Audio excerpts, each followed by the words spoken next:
महाराष्ट्र विधान परिषद शिक्षक मतदारसंघ निवडणूक 2026च्या दृष्टीने महत्वाची बातमी समोर आली आहे। अमरावती विभाग शिक्षक मतदारसंघाची अंतिम मतदार यादी 12 जानेवारी रोजी प्रसिद्ध करण्यात आली आहे। या संदर्भात अमरावती विभागीय आयुक्त श्वेता सिंगल यांनी पत्रकार परिषद घेत निवडणुकीबाबत सविस्तर माहिती दिली आहे। महाराष्ट्र विधान परिषद शिक्षक मतदारसंघांची निवडणूक 2026 मध्ये होणार असून अमरावती विभागातील अमरावती, अकोला, बुलढाणा, वाशिम आणि यवतमाळ या 5 जिल्ह्यातील शिक्षकांना मतदानाचा अधिकार असणार आहे। या निवडणुकीत एक आमदार निवडला जाणार आहे। अमरावती विभागीय आयुक्त श्वेता सिंघल यांनी दिलेल्या माहितीनुसार अमरावती जिल्ह्यात 9110 शिक्षक मतदार आहेत, तर अकोला जिल्ह्यामध्ये 5369 शिक्षक मतदार आहेत। बुलढाणा जिल्ह्यात 8577, वाशिम जिल्ह्यात 6472 आणि यवतमाळ जिल्ह्यात 6472 एकूण शिक्षक मतदार आहेत। अशा प्रकारे अमरावती विभागात एकूण 33009 शिक्षक मतदार आहेत। विभागीय आयुक्त श्वेता सिंगल यांनी स्पष्ट केले की अंतिम मतदार यादी प्रसिद्ध होईपर्यंत शिक्षकांना नाव नोंदणी करता येणार आहे। नोंदणीसाठी शिक्षकांनी आपण ज्या शिक्षण संस्थेत कार्यरत आहोत त्या संस्थेचे प्रमाणपत्र सादर करणे आवश्यक आहे। तसेच या निवडणुकीत बोगस शिक्षक मतदार होऊ नये यासाठी प्रशासन सज्ज असून अशा प्रकारच्या प्रकरणांवर कडक कारवाई केली जाईल, अशी माहितीही त्यांनी पत्रकार परिषदेत दिली। आता अंतिम मतदार यादीमध्ये टोटल 33,009 असे मतदार शिक्षक मतदार या विभागामध्ये आहे। आज रोजी त्यामध्ये अमरावती जिल्ह्याचे 9110, अकोला जिल्ह्याचे 5379, यवतमाळचे 6472, वाशिमचे 3471 आणि बुलढाणाचे 8577 तो असे टोटल 33,000 असे अंतिम मतदार यादीमध्ये पात्र आहेत। तर यामध्ये जे टोटल आमच्याकडे ॲडमिट झाले होते ऑब्जेक्शन्स ते 3917 होते आणि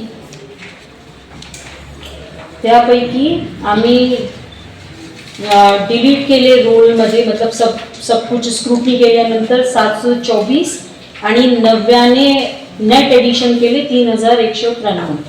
तो असं 33,009 फायनल आमचे आहे।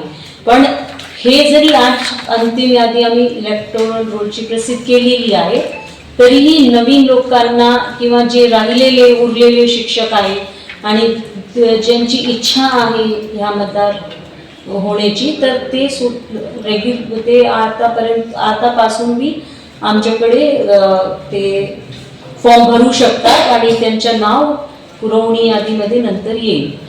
तो ते मतलब एक कंटिन्युअस प्रोसिजर राहणार आहे। ते आज संपलं आहे असं काही विषय नाही आहे, पण हे पुढच्या वर्षी होणारे इलेक्शन्सची हे एक बेसिक यादी आज झालेली आहे।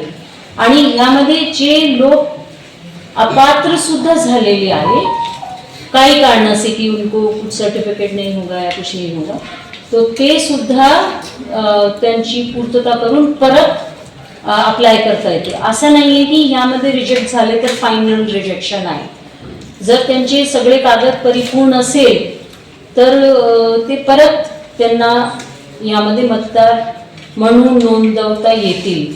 मैडम, पिछले चुनाव के अंदर 14,000 से ज़्यादा बोगस मतदार थे, ऐसा आरोप लगाया था शेखर भुयर। इस बारे में न्यायालय में याचिका भी दायर हुई थी। न्यायालय ने क्या सुनवाई किया?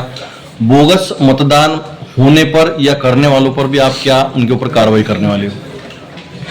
नहीं, हम लोगों का जो फॉर्म रहता है उस फॉर्म में जो मुख्याध्यापक है या प्रिंसिपल है, हेड ऑफ द इंस्टीट्यूशन है, उन्होंने एक सर्टिफाइड करके देना पड़ता है कि ये मेरे इंस्टीट्यूट में मागील 6 वर्षापैकी 3 वर्षात या जितने भी 1% than work in more than 1 institute also, तेव्हा सुद्धा तो कन्सिडर केला जातो। तर जितके वेळ त्यांनी काम केलेला असावा तितके वेळ हा अमुकने माझा इन्स्टिट्यूटमध्ये अमुक कालावधीमध्ये टीचर म्हणून काम केलेलं आहे असं सर्टिफिकेट त्यांना द्यावा लागतो। जर हा सर्टिफिकेट चुकीच्या दिलेला असेल तर म्हणजे हे त्यांच्याकडून अपेक्षित नाही आहे, पण जर असा दिलेला असेल तर आम्ही 1-2 केसेसमध्ये FIR केलेले आहे.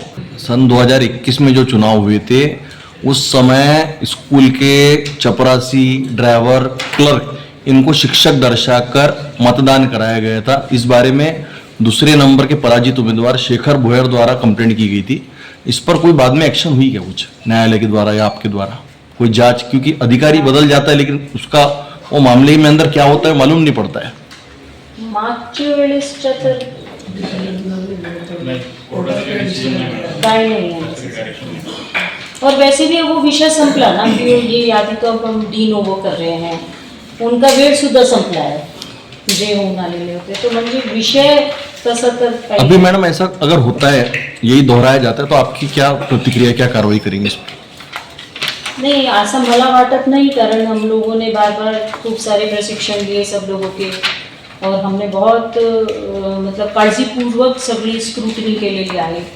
आणि सुरुवातीपासून सगळे जिल्हाधिकाऱ्यांनी सगळे प्रिन्सिपल्सचे सुद्धा मीटिंग्स घेतले होते आणि त्यांना हे जाणीव करून दिली होती की तसा गैरप्रकार तुमच्याकडून झाला नाही पाहिजे.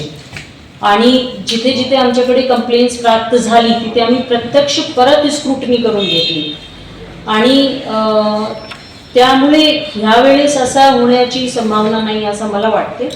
तरीही कुठलीही कंप्लेंट आली आपल्याकडून मीडियामधून किंवा पॉलिटिकल पार्टीजमधून तो आम्ही त्याच्या खूप चांगल्या पद्धतीने स्क्रूटनी करू आणि जे पात्र असतील तोच यादीमध्ये राहतील असं म्हणजे आमच्या धोरण आहे आणि त्यासाठी आम्ही खूप प्रयत्नरत आहोत. शिक्षक मतदारसंघाच्या निवडणुकीकरिता प्रशासन पूर्णतः सज्ज असून शिक्षकांनी वेळेत आपली नोंदणी करून लोकशाही प्रक्रियेत सक्रिय सहभाग घ्यावा असे आवाहन करण्यात आले आहे.